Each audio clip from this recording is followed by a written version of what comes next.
Vamos a continuar hoy con lo de vibración en tubos.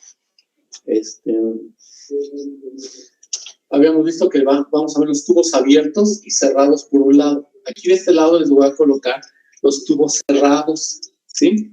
Y vamos a graficar aquí las diferentes formas en las que se ven las ondas que viajan en medio, que viajan a través de un tubo cerrado por un lado, ¿ok?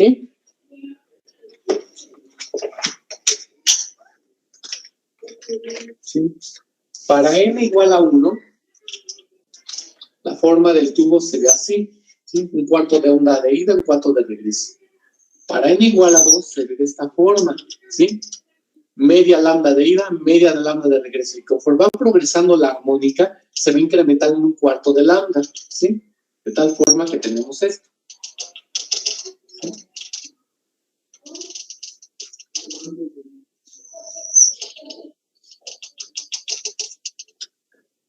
N igual a 4. Y así sucesivamente. En donde se intersectan las líneas, hay un nodo, o sea, es un punto de vibración nulo. Y aquí hay un antinodo, ¿sí? De tal forma que en los antinodos no hay presión, no hay onda de presión presente para poder detectar, ¿no? Mientras que en los tubos abiertos por ambos lados, vean lo que sucede.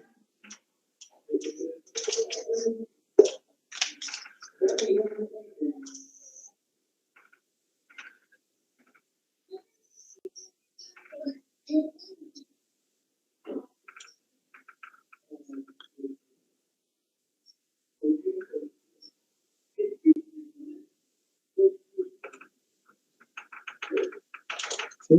Aquí hay una media lambda, ¿sí? L es igual a un medio de lambda, ¿sí? Y aquí la L es igual a una lambda, ¿sí? Y aquí cada vez que se va incrementando la N, es 1, aquí es N igual a 2, aquí es N igual a 3. Estamos teniendo antinodos en las aberturas del tubo. 1, 2, 3, 4.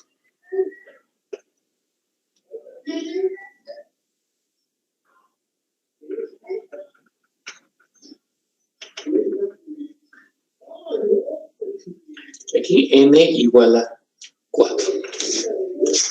Entonces aquí la Fn es igual a Nc sobre 4Le y Le es igual a LR más 0.6A. Y aquí Fn es igual a Nc sobre 2Le. Y aquí Le es igual a LR más 1.2A.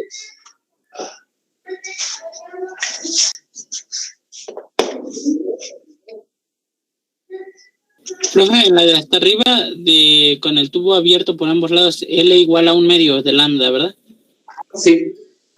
Conforme la N va subiendo, se va incrementando en media lambda. Un medio, una y media, 2, y así. 2 y media, 3, 3 y media, etc. Y aquí se va incrementando en un cuarto. Aquí es un cuarto, medio, 3 cuartos, un cuarto, un medio, 3 cuartos, etc. ¿Sí? Aquí va aumentando en medios y aquí va aumentando en cuartos. Ajá. Entre 2 y entre 4. ¿Ok?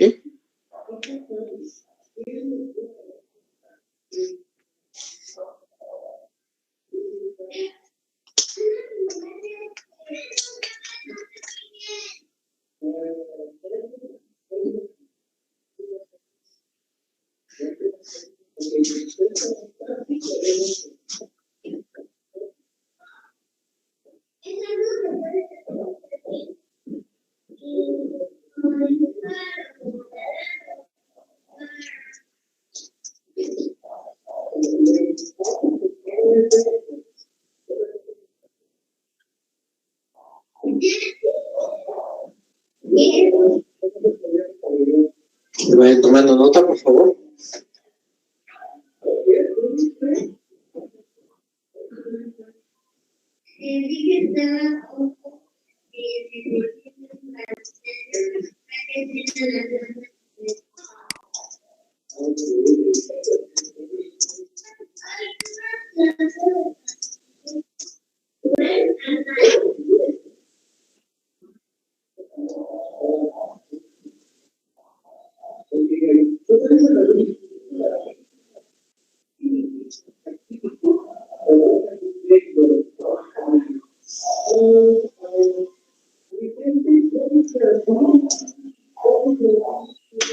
Profe, la I que está del lado derecho, ¿es de la fórmula de la FN o de LE?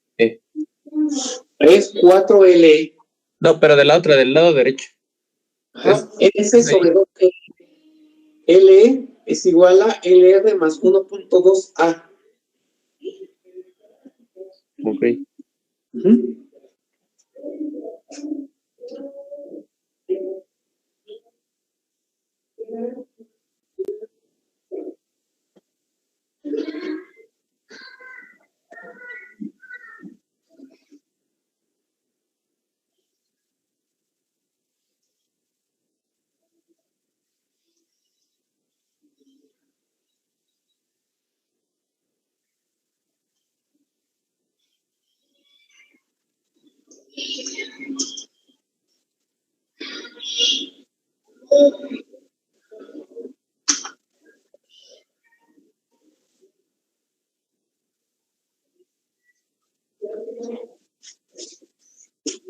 Okay. Bueno, algo importante que quiero que vean aquí es que dice NC sobre 4LE y acá es de 2LE. LE es la longitud efectiva. O sea, ¿a qué se refiere con la longitud efectiva? Que es un tubo que se comporta como si tuviera mayor longitud de la que realmente tiene. O sea, si este tubo tiene una longitud LR, o sea, hasta lo mire con un flexómetro, tiene una LR, longitud real, realmente el tubo se comporta como si tuviera mayor longitud, ¿sí? Y se ve afectada por el radio del tubo, el radio A del tubo, ¿ok? Entonces, si ustedes tienen un tubo de 1 metro de largo y este se va a comportar como si tuviera un poquito más de longitud, de tal manera que esa longitud efectiva equivale a 1/4 de lambda para la primera armónica. ¿Ok? Ese es el factor de corrección que tienen los tubos, ¿sí? Y esta longitud efectiva es la longitud con la cual efectivamente está trabajando el tubo de acuerdo a sus condiciones, ¿no? Para que efectivamente quepa aquí 1/4 de lambda. Para que aquí efectivamente quepa 1/4 de lambda, la longitud efectiva debe ser de este tamaño, ¿sí? Aunque la longitud real es un poco más pequeña, ¿ok?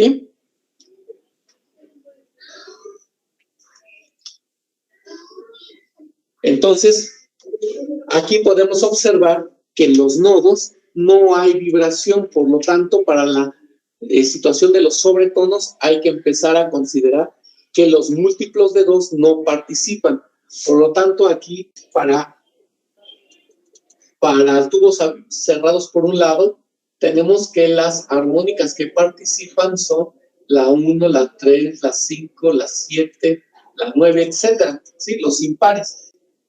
Mientras que para los tubos abiertos por ambos lados, las Ns que participan son 1, 2, 3, 4, etcétera, todas. Para los tubos abiertos por ambos lados, todos participan, ¿ok? Y también se enumeran los sobretonos bajo el mismo concepto. ¿Cuál es el punto de análisis? Pues la abertura del tubo. Aquí es donde se mide. Ajá. Entonces, este no se capta, este sí, este no se capta, este sí, y así sucesivamente. De tal forma que N1 siempre será la fundamental y a partir de ahí empezamos a contar los sobretonos. Primero, segundo sobretono, el tercer sobretono es la séptima armónica, ¿sí?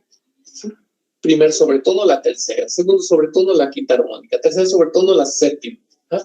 Y aquí, pues todas participan. La primera es la fundamental. Esa no se cuenta para sobretonos. Entonces, el primer sobretono es la segunda armónica. El tercer sobretono, el segundo sobretono es la tercera armónica.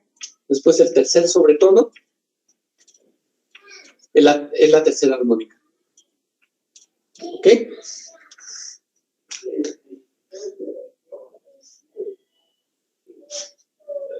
acuerdo?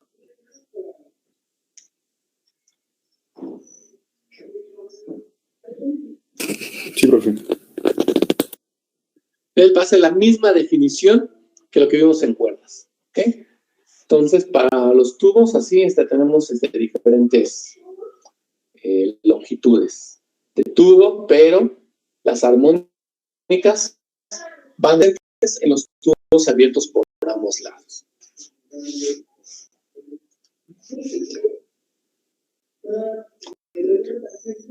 ¿Alguno de ustedes aprendió a tocar la flauta dulce en secundaria?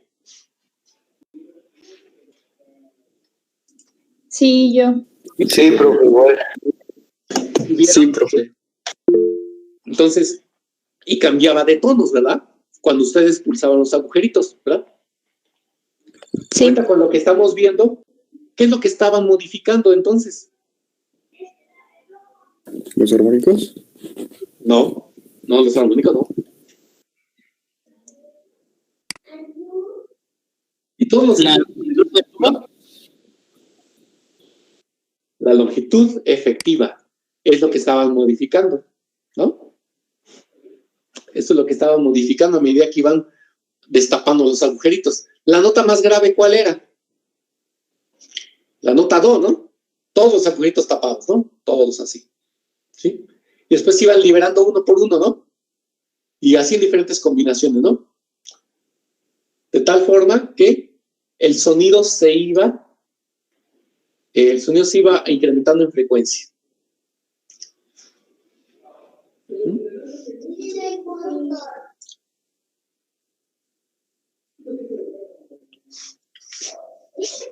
Voy a borrar aquí.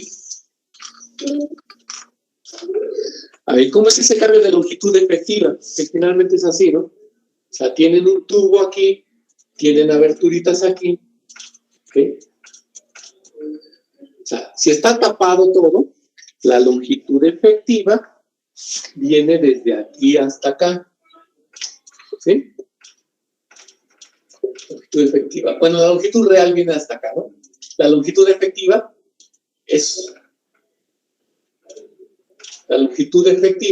viene siendo un poquito más larga, ¿no? Longitud efectiva, ¿ok? Entonces, cuando ustedes tenían tapados todos estos, funcionaba como si tuvieran un tubo muy largo, ¿no? Pero destapan y la longitud ya no va a ser hasta aquí, sino se va a cortar. Pero aquí solamente están dejando libre un agujero, pero aquí también hay un pedazo de tubo. O sea, eso significa que la longitud efectiva va a estar como hasta por acá, ¿sí? No exactamente donde está el agujerito, sino un poquito más arriba. ¿Ok?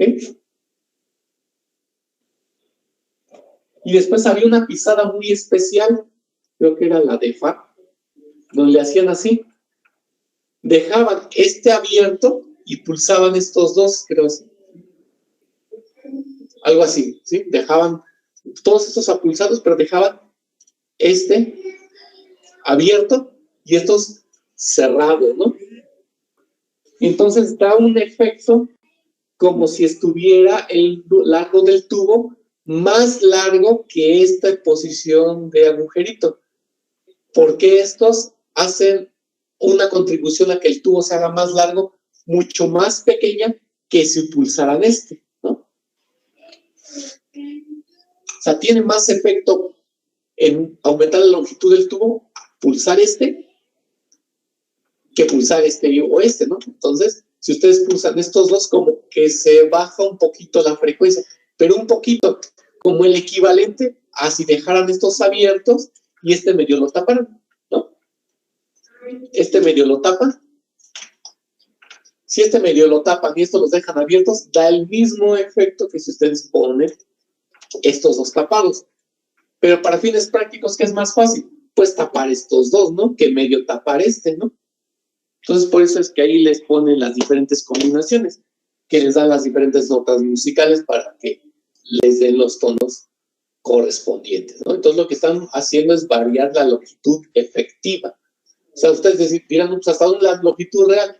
Bueno, es que la longitud real, pues realmente está ahí constante, ¿no? Está constante aquí, pero a través de estas pequeñas aberturas están haciendo que vaya variando la longitud efectiva, o sea, lo que efectivamente tendría el tubo de oportunidad para poder, para poder sonar. ¿Okay? ¿Sí? No es propiamente que aquí lo estén cortando, sino que están haciendo que tenga un equivalente de longitud efectiva. ¿Okay? Y así es en cada uno de los instrumentos de viento.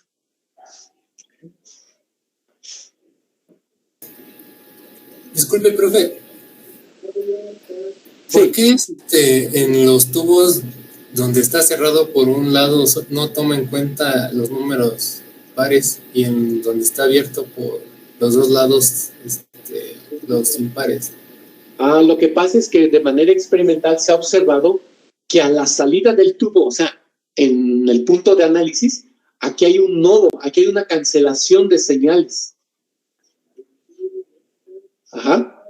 Hay media onda de ida, media onda de regreso, y aquí en este punto hay una cancelación de ondas. Entonces, esta no se logra ver. Mientras que mientras que los impares se logra ver un antinodo. O sea, ahí sí hay presión sonora de manera dinámica, subiendo y bajando, ¿sí? Haciendo la senoide correspondiente. Aquí sí se detecta, mientras que en esos puntos que son las armónicas pares, hay cancelación de la onda de presión. Ok, ¿y en donde están los tubos abiertos por los dos lados pasa lo mismo? En los tubos abiertos por ambos lados, en cualquier armónica siempre hay antinodos. En todas hay antinodos en la boca del tubo, siempre. Entonces, por eso hay todas en paralelamente. Entonces por eso se toma en cuenta todos los números. Todas las armónicas. Gracias, profe. ¿Cuál de estos dos tubos sonará más agradable?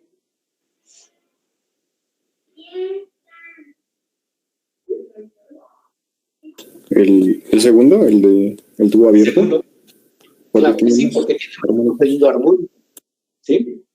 Por ejemplo, la flauta dulce de esa de secundaria que ocupan es un tubo abierto por ambos lados.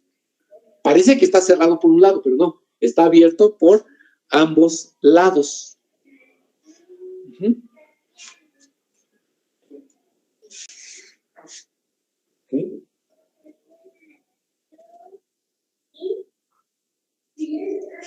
A ver, déjame, a ver si les comparto aquí una imagen.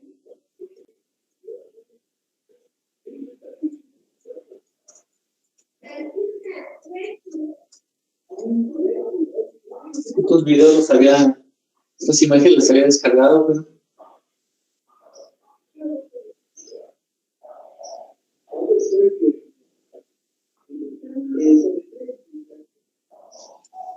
Sí.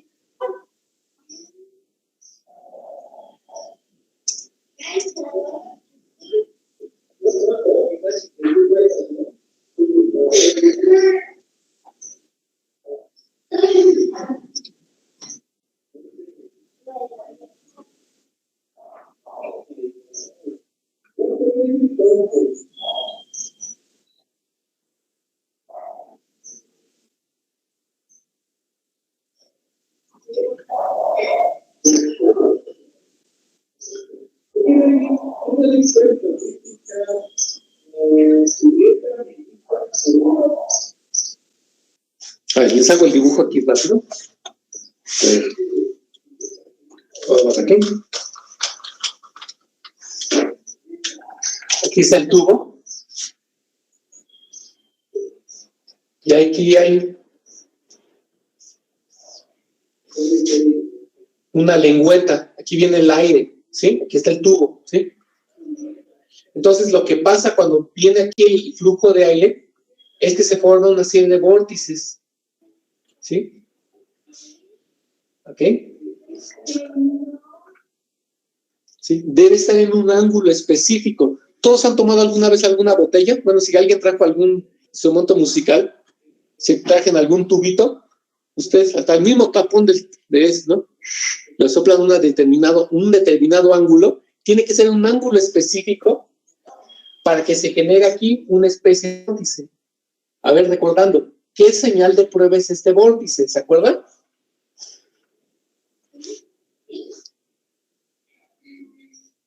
Es la señal de prueba, ¿no? Lo que estamos ingresando al tubo. ¿Sí? Están las paredes del tubo, es como un corte transversal, ¿no? ¿Qué señal de prueba estamos ingresando al tubo?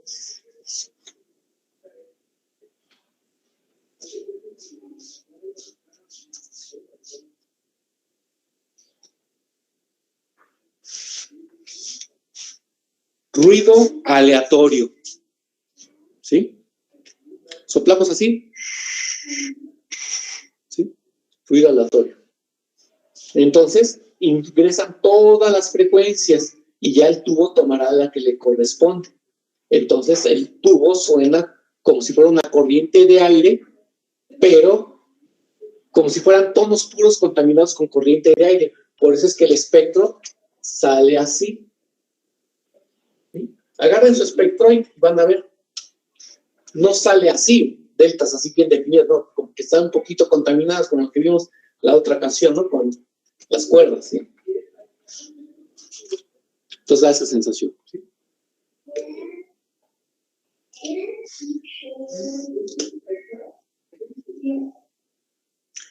Les acabo de compartir ahorita en el Classroom 2 videos de los tubos que se aplican en los órganos, en donde quiero que vean con atención esto para que podamos calcular.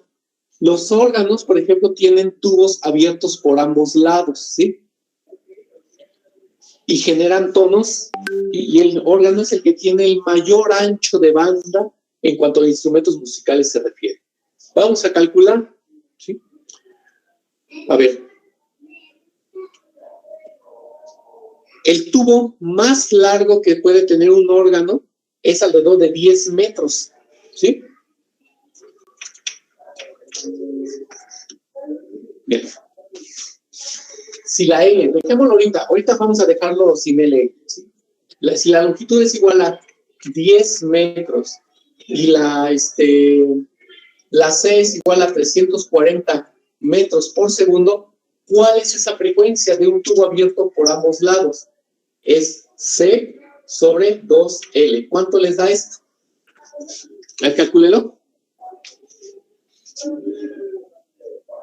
Es aproximadamente eso. A ver, ¿cuánto les da?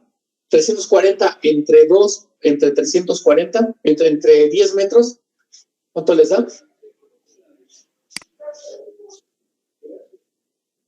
17. 17 Hz. 17 Hz. Ese es el tubo más largo que en un momento dado se llega a instalar en un tubo. Es infrasónico. ¿Sí? Y esto corresponde para la nota más grave, que va a ser en este caso una nota do. Si ustedes esos 17 lo multiplican por 2 a la 2 doceavos, les va a dar la nota re. Les pasé allí en el video la obra de la tocata y fuga en re menor, ¿sí? La nota más grave que van a escuchar en ese audio es la nota re. Multipliquen 17 por 2, raíz de 2, y esa es la nota más grave que genera la pedalera, ¿sí? Entonces, por favor, calcúlenlo. Vean la primera parte del video y vean qué tan grande es el tubo más grande que tienen ahí en el video. Es un órgano y está grabado en Sydney. Y ahí, bueno, he buscado varios videos que nos muestren el tamaño de esos tubos y ese es el que más noto que puede ayudarnos para la explicación de la clase. ¿Sí? Entonces, a ver, ¿sí se ve en el Classroom? Y ahorita lo comentamos. Damos 5 minutos para ver una parte y lo ven. ¿Sí se ve en el Classroom? Sí, profe. Sí, profesor. Es el primero. A ver, véanlo un ratito y ahorita lo comentamos, ¿sí?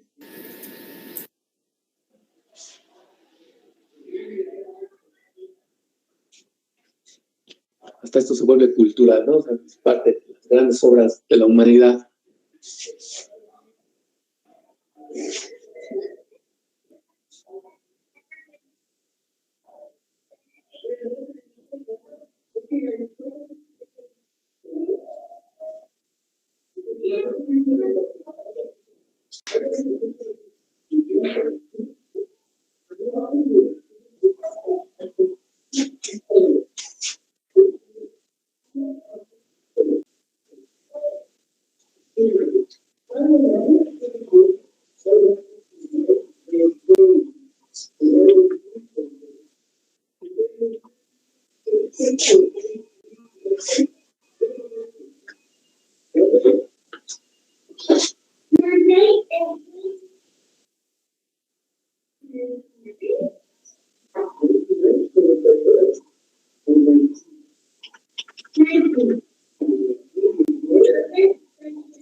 A ver, jóvenes, regresamos.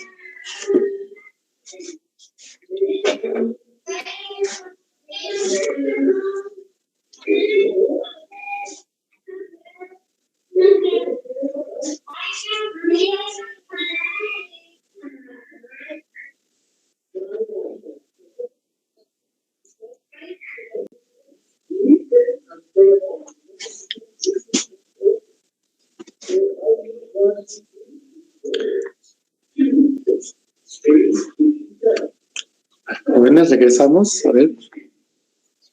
Seguramente ahorita nos dio tiempo nada más para ver lo que es la pura tocata, todavía falta la fuga, ¿no? Sí, profe. Pero ¿Observaron el tamaño del tubo de 10 metros? ¿De qué diámetro Sí, le profe. calculan que está este tubo? Más o menos, ¿de qué diámetro le calculan que está?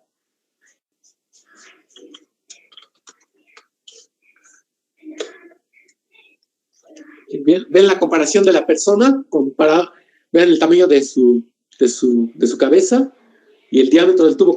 ¿Cuántos centímetros de diámetro será?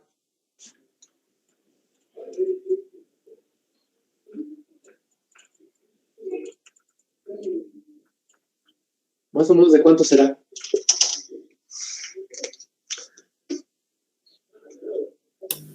Profe, ¿era del primer video o del segundo? Es que yo vi el primero. La tocata. Le saca como 2 cabezas, ¿no? Bien, más o menos, ¿no? Que será como unos 40 centímetros. Unos 40 centímetros de diámetro, ¿no? O sea, Sí, más o menos. Un radio igual a 0.2 metros, ¿no? Si la longitud real es de 10 metros, imagínense, o sea, si es prácticamente ningún equipo de sonido puede reproducir 17 Hz. Bueno, ya multiplicaron 17 por 12 a 2 un doceavo, ese es el tono inmediato superior a ese. El primer semitono sería el primer doceavo de octavo por arriba. ¿Cuánto les da 17 por 2 a 1 doceavo? Esa es la nota red. ¿Cuál es esa frecuencia? 18.01. ¿Perdón? 18.01. Sí, es más o menos, es un poquito arriba de 17. 17 por 2 elevado a la 2 doceavos. 19.08. 19. O sea, prácticamente, o sea, esa canción que está en re, cuando ustedes ven en la primera parte del video donde pulsa el pedal, está activando un tubo que tiene una frecuencia aproximadamente de 19 Hz. ¿Sí? Obviamente con los audífonos, solamente que fueron unos super audífonos que estén utilizando, escucharían esto. Pero lo más probable que el tono más grave que están escuchando ustedes es de alrededor de 40 Hz, lo que están escuchando a través de sus audífonos. Si es con audífonos, en la computadora, pues no, así no va a dar esto. ¿Sí? Están escuchando nada más a partir de la segunda armónica.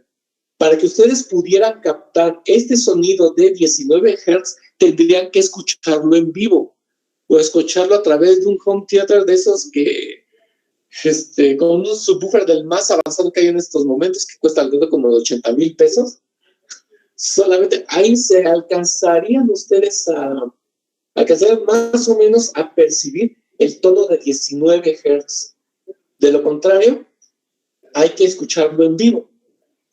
¿Sí? Entonces imagínense un tubo abierto por ambos lados de 10 metros, poco menos de 10 metros, tiene esta frecuencia. Pero el oído es tan increíble que lo captamos como si tuviera realmente un sonido mucho más grave. O sea, realmente en los audífonos estamos escuchando 40 Hz, pero realmente debería tener una componente todavía más abajo, porque es un tubo de ese tamaño. Profe, Sí. ¿hasta qué frecuencia somos capaces de percibir? Bueno, hacia abajo, técnicamente alrededor de 20 Hz, estamos diciendo que ya no oímos, sino que sentimos. Sentimos en la caja torácica esas vibraciones. ¿Sí? No tanto por el oído, sino a través de la estructura ósea. Y arriba hasta alrededor de unos 16 kHz. Mientras que, y en el órgano, tienen tubitos, creo que el tubito más pequeño creo que es alrededor de unos 8 centímetros, creo, sí. Sí, es así de pequeñito. El más agudo lleva a tener una longitud real de unos 8 centímetros. Calculen su frecuencia correspondiente para 8 centímetros. ¿Cuál es la frecuencia? Alrededor como de 5K. A ver, calcúlenlo. C sobre 2L, donde la L es 8 centímetros. Ese es de los tonos más altos que hay. 2125. ¿Perdón? 2125. 2 caballos. ¿Dos Ks? Sí, 2125. 125. Entonces me equivoqué, es el de 4. Sí, porque es alrededor de 5K la fundamental. O sea, prácticamente los tubos, los más chiquitos, siguen casi como tonos puros. ¿Por qué? Pues porque el oído empieza a tener ya deficiencias para detectar los demás componentes. Entonces, esto prácticamente se oye como tono puro. A 4 centímetros más o menos eran alrededor de unos 4K, 4.2K más o menos. Y es el instrumento que mayores adelantes técnicos ha tenido que se le han incorporado la mayor cantidad de elementos técnicos de la historia. O sea, se han trabajado muchos otros, obviamente, pero este es el que más empeño, más tecnología se le ha incorporado a lo largo de los años, el órgano monumental. Y si en un momento dado tienen la oportunidad de escuchar alguno de esos instrumentos, no hay mejor experiencia que escucharlo en vivo. A través de un equipo de sonido, pues más o menos se tiene la experiencia, pero no es lo mismo, ¿sí? Porque imagínense, la pedalera, pues la primera octava que tiene, va desde los 17 Hz hasta los 34 Hz, de un do a otro do, de una octava a otra octava, hasta 34 Hz, imagínense. Creo que a los más grandes tienen hasta 2 octavas, o sea, de 17 Hz pasa por 34 y después por 68 Hz. Es lo máximo que entrega la pedalera, hasta 64 Hz. En tubos que van desde 10 metros hasta 2,5 metros de longitud.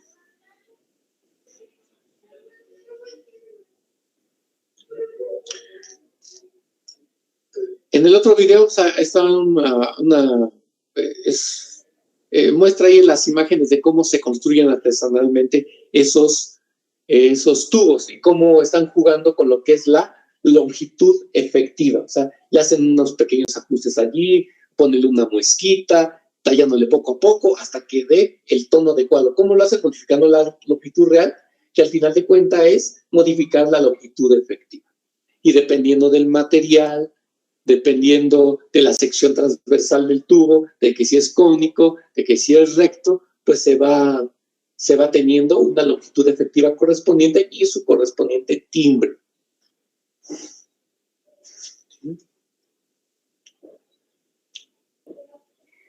¿Vieron todas esas palanquitas, estas perillitas que tienen a un lado? Son las que les dan las diferentes selecciones de tubos para otorgar finalmente el timbre final a una nota específica del teclado. Y puede tener un órgano desde unos 2,000 tubos hasta puede tener alrededor de unos 10,000, depende del tamaño. Y pueden haber órganos electrónicos, todo lo que ustedes quieran, pero nunca se comparará al sonido natural que puede generar un tubo debido a una corriente de aire pasando a través de una lengüeta. ¿Sí? No hay comparación. Hay que escucharlo en vivo para poder captar toda esta gama de frecuencias y sobre todo estos graves tan impresionantes y tan fuertes que puede otorgar ese instrumento. Yo creo que ese instrumento tiene años de evolución, más de 300 años. O sea, desde que se empezaron a hacer, generación tras generación, más avances y ajustes, y mucho más. Así hasta lo que hemos llegado hasta ahora. Y está tan bien ajustado, tan estudiado, que puede sonar tan fuerte que no lastima el oído, obviamente, porque ha estado pensado de tal forma que den los niveles correctos para la sensación auditiva que tenemos nosotros. Entonces, así es como funciona. ¿Más comentarios de esto? También por lo mismo son muy caros, ¿no, profe? Sí, es muy caro. Un órgano monumental, como el que están ahí en la Basílica o en el Auditorio Nacional, no, sí son algo Sí son bastante caros y requieren mucho mantenimiento. Creo que tardan unos 2 meses en darle mantenimiento para que pueda seguir funcionando bien. Pero son espectaculares esos instrumentos, ¿no? Y también, como ustedes pueden ver a lo largo del video, requiere una gran preparación para poderlo ejecutar, porque se leen 3 pentagramas al mismo tiempo. Un pentagrama para la mano derecha, otro pentagrama la mano izquierda, un pentagrama para los pies, ¿no? Y un pie dando la nota correcta, y otro pie para regular el volumen. ¿Sí? Entonces necesitan leer 3 partituras al mismo tiempo, ¿no? Digamos así. Y si están búsquedas allí de cómo se ejecuta esa canción por medio de otras personas, pueden ver a otras que cómo muestran la técnica de ejecución, los controles que van moviendo. Hay muchos, pero este video que les seleccioné muestra en particular con mucha claridad, con mucha facilidad, los tamaños de los tubos. Además, bueno, eso es solamente la fachada. Por dentro están toda la tira de tubos, ¿sí? Adelante se ve el más grande, pero hacia el fondo van saliendo los más chiquitos y van formándose todos así. También hay búsquedas que pueden hacer de cómo es por dentro un órgano, ¿no? Es prácticamente pues, todo un edificio allá adentro, ¿no? ¿Sí?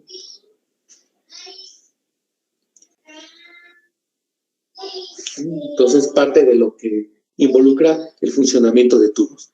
Y cuando ustedes están diseñando, por ejemplo, una caja acústica, necesitan conocer las propiedades de los tubos para saber cómo irlo entonando y cuál va a ser su efecto para poder trabajar con ellos. ¿Okay? ¿Más comentarios, jóvenes? ¿Yo? Profe, ¿y dónde se pueden escuchar? Dicen que en el auditorio y en la basílica. ¿Ah? ¿Dónde más Sí. se puede?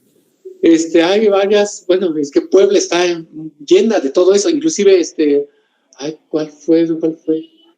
Hay conciertos programados en diferentes iglesias de Puebla. O sea, va a haber concierto de órgano a tal fecha, déjeme acordarme cuál era. Cholula, ¿qué otra? También en Tasco también hay, vi eso, que sí programan los conciertos y lo puede uno ir a escuchar, ¿sí? El de la catedral aquí del Zócalo, lo vi, pero no tiene hasta el tubo de 10 metros, nada más tiene hasta el de 5. Se escucha igual muy interesante, muy impresionante, pero solamente llega hasta 40 Hz. Pero si quieren escuchar uno que sea a 10 metros, o sea, para sonido subsónico, sí tiene que ser, mucho más grande. Entonces, ustedes, ¿cómo se pueden dar cuenta qué ancho de banda tienen? Pues ya más o menos entienden ustedes la medida, ¿no? Si ven un tubo alrededor de 10 metros, corresponderá aproximadamente a la nota do, que dará un tono de 17 Hz por naturaleza, o sea, es de cajón, porque aquí está el cálculo y es más comprobable, ¿no? Y lo hacemos en el laboratorio, probar que efectivamente la longitud de un tubo otorga tales niveles, pero tales frecuencias. ¿Okay? Entonces, cuando tengan la oportunidad de asistir a un concierto de eso, háganlo, porque es una experiencia que vale la pena. El instrumento con mayor ancho de banda que puede tener, ¿sí? Y si van a escuchar un concierto de esos de órgano en el internet, pues ocupen audífonos o pongan un subwoofer para poder acentuar los graves y puedan apreciar ello. ¿Okay?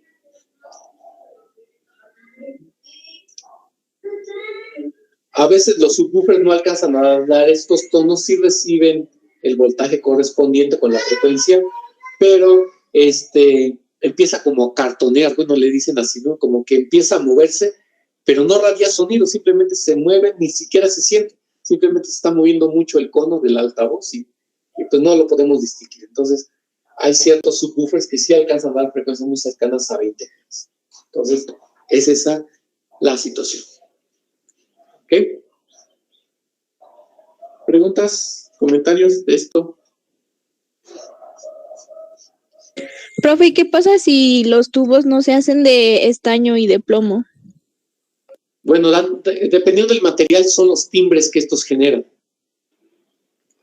Deben ser de materiales lo más rígido que se pueda, porque por su estructura deben ser capaces de hacer que la onda se refleje. Por ejemplo, si es cerrado por un lado, deben hacer que la onda se refleje. Y también que por este lado, por el largo del tubo, la señal, la onda de presión no se vaya a transferir aquí a las paredes, sino que rebote, ¿sí? De lo contrario, va cambiando el timbre, ¿sí? Entonces, ha sido una prueba ha sido un ensayo de prueba y error para ver qué timbres diferentes nos da con diferentes materiales. ¿Sí? Hay tubos de madera, tubos de níquel, ¿sí? En la escuela manejamos unos de madera. También, si por ejemplo las flautas que son con materiales metálicos, pues da otro tipo de timbre, ¿sí?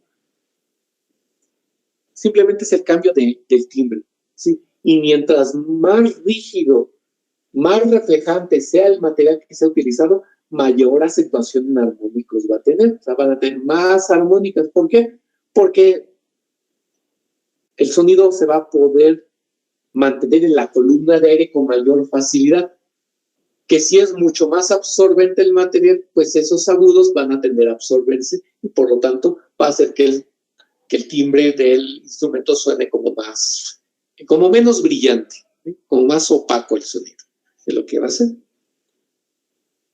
Ok, muchas gracias, profe. Okay.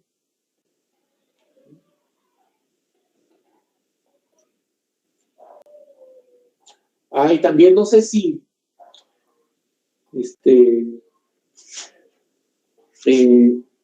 no sé si en secundaria les enseñaron a cómo se debe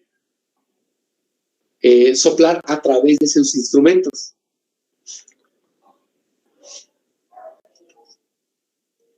Debe ser una corriente de aire continua.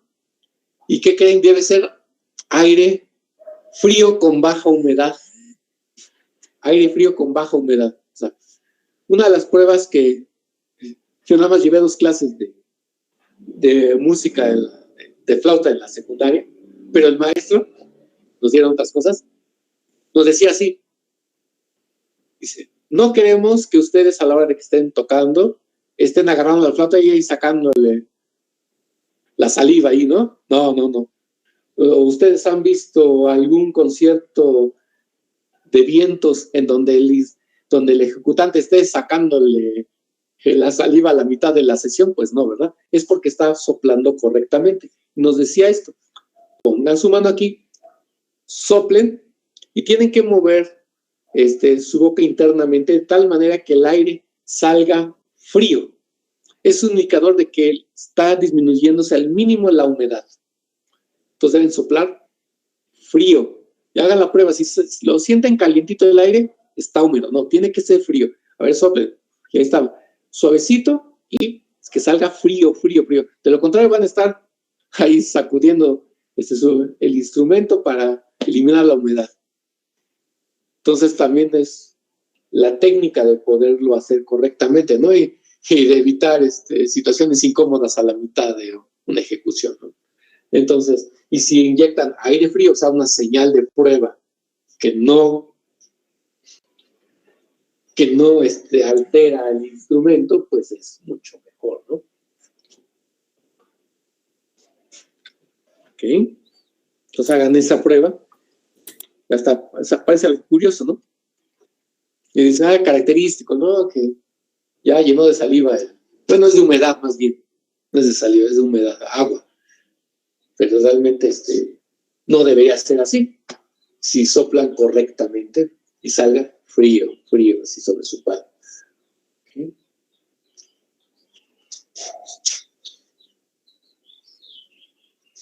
¿Preguntas, comentarios? ¿No? Profe, ¿qué pasa cuando se desafinaban las flautas en la secundaria y sonaban bien feas? ¿Por qué se puede desafinar una flauta o no? Bueno, no, técnicamente, no debe haber razón para que se desafine. Si la golpean, sí se puede llegar a desafinar. ¿Por qué? Porque se desajusta el diámetro con el cual estaba hecho, o que la lengüeta, la presión no es así. Más bien yo creo que les decían que se desafinaba porque el sonido era ensordecedor cuando querían tocar cosas muy agudas. ¿No les ha tocado alguna vez que uno de sus compañeros soplaba demasiado fuerte? ¿Recuerdan ese sonido? Soplan demasiado fuerte. Y ahorita ya con las técnicas que ya conocemos, saben qué es lo que está sucediendo. ¿Qué se imaginan que estaba sucediendo? Y obviamente, pues el maestro no le gustaba que hicieran eso. ¿Qué sonaba? A ver, alguien que me lo describa. Ahora sí ya sabemos qué términos ocupar. ¿Qué sucedía Como ahí? los camotes, ¿no? ¿Verdad? Como los camotes. Exactamente. Hasta en eso pueden ya describir qué está sucediendo con esos tubos. A ver qué está sucediendo allí. Ya con esta teoría, pues ya está fácil, ¿no? Bueno, más evidente, ¿no? A lo mejor no fácil, pero sí más evidente. ¿Qué está sucediendo allí?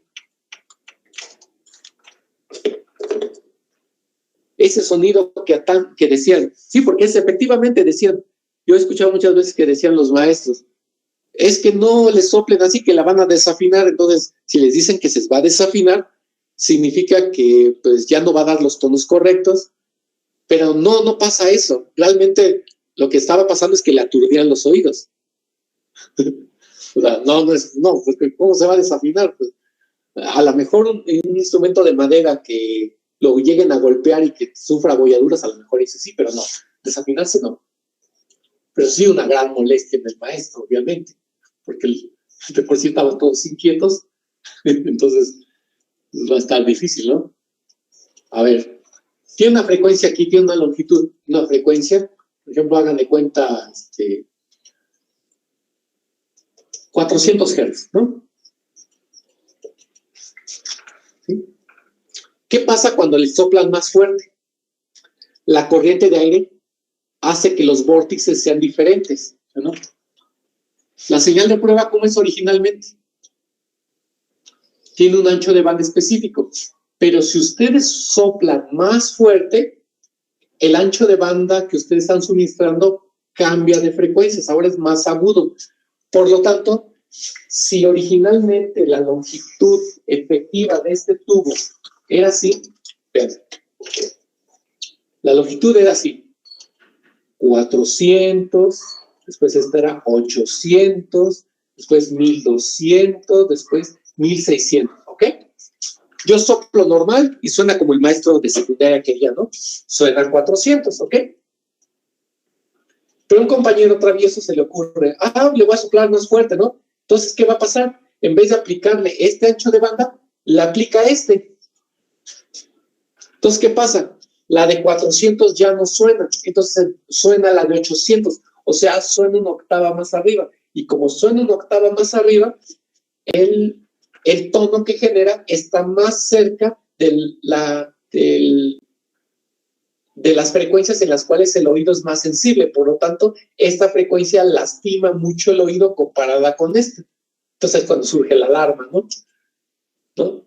Pero no le va a pasar nada, simplemente están soplando más fuerte y el vórtice genera un ancho de banda mucho más agudo. Ya se salió de los 400, por tanto, si no tiene frecuencia de prueba de 400, no va a resonar en 400, va a resonar en 800. Entonces, en el carrito de nuestra cultura mexicana, el carrito de los camotes, ¿qué está pasando allí? ¿Ya lo pueden inferir? ¿Qué está sucediendo?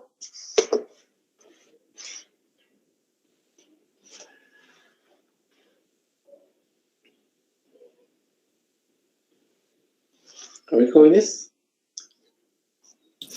El aire que sale del calor es más fuerte. Así es, la presión es más fuerte. Entonces, primero activa estas armónicas. 1600. Después activa la de 1200. Después activa la de 800. Y finalmente, ya cuando pasa, libera todo el aire, activa la de 400. Pero es que esos tubos tienen frecuencias naturales de resonancia. Entonces, cuando viene la presión muy fuerte, el vórtice solamente tiene componentes de 1600 para arriba. Después, baja la presión y el vórtice adquieren mayor cantidad de frecuencias en bajas, después vas más abajo, después más abajo, ¿no? Y ya. Y por eso los últimos tonos se oyen como octavas, ¿sí? Hagan el análisis, van a ver que sí vienen en octavas, y es lo que está sucediendo. Por eso es que suena como corriente de aire, o sea, no es que propiamente esté sonando el tono de 400, porque no se oye a tono, ¿verdad? No se oye a tono puro, como el del celular, ¿sí? Se oye así, como un tono, pero acompañado de una corriente de aire, ¿no? O sea, de un soplido, de una corriente de aire que acompaña el tono, ¿no? ¿Sí? Entonces, ya ese es un mito. Entonces, en la secundaria no se desafina la flauta, ¿no? ¿Sí? Como el mito de que si se forman en el recreo, bueno, se forman después del recreo y se van a formar y toman distancias, van a incrementar su disciplina, así, pues no tanto así, tiene otros propósitos, ¿no? Más que todo laborales, pero sí, no se va a desafinar, ¿eh? No se desafina. Pero sí van a molestar a los compañeros con frecuencias de 800, 1200, 1600, pues sí.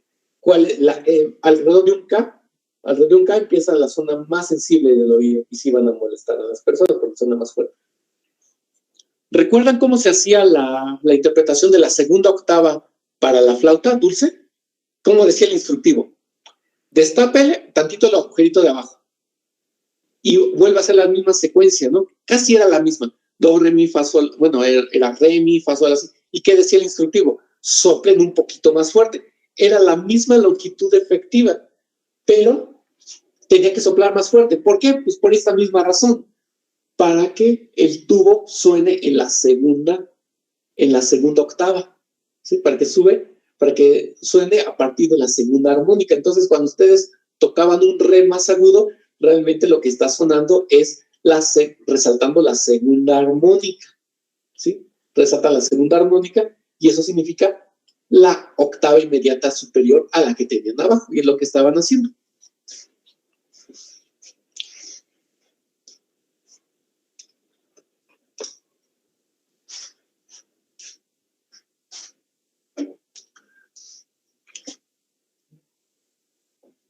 Sí, entonces, lo que sí puede llegar a desafinar algún instrumento, por ejemplo, los de cuerdas es, por ejemplo, los pianos, cuando lo tocan demasiado fuerte, pues sí, las cuerdas finalmente, o las guitarras finalmente se van aflojando poco a poco y eso implica que se va desafinando. ¿Okay? Bien. ¿Más comentarios al respecto? Entonces, para ver los sobretonos, simplemente se van fijando en esta secuencia y se aplica lo mismo que en las cuerdas. ¿Ok? Experimentalmente, ¿cómo se nota esto? O sea, si ustedes colocan una señal de prueba, un altavoz que está emitiendo ondas sonoras aquí, coincide con la armónica número 3, aquí en la armónica número 3 van a detectar aquí que el tubo suena. Pero si el sonómetro lo corre a una tercera parte, o sea, donde hay un nodo, aquí el sonido que va a captar el micrófono va a tender a la baja, ¿sí? Va a tender a cancelarse, aunque escuchemos el tono, porque eso funciona como si fuera un pequeño altavoz, ¿no? Entonces, aquí va a detectar sonido, aquí no. Aquí sí, aquí no.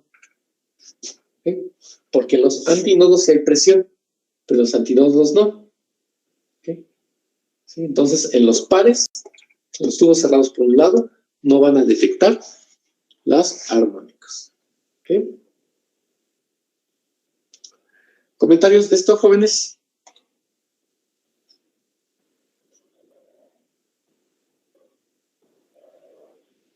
No, profe. ¿No? ¿Todo bien? No, profe. Entonces, hasta aquí vamos a dejar este tema. El próximo que vamos a ver es la de vibración en las barras. Vibración en las barras. ¿Sí? Ya el viernes no les pude subir el material, tuve que salir de inmediatamente, lo estaba terminando, bueno, era muy rápido, pero no lo alcancé a terminar, pero ya para las tutorías ya les subí unos cuantos ejemplos. Desde luego hay muchísimos más, pero algunos representativos. Sí, no sé si ahí ya ven el archivo.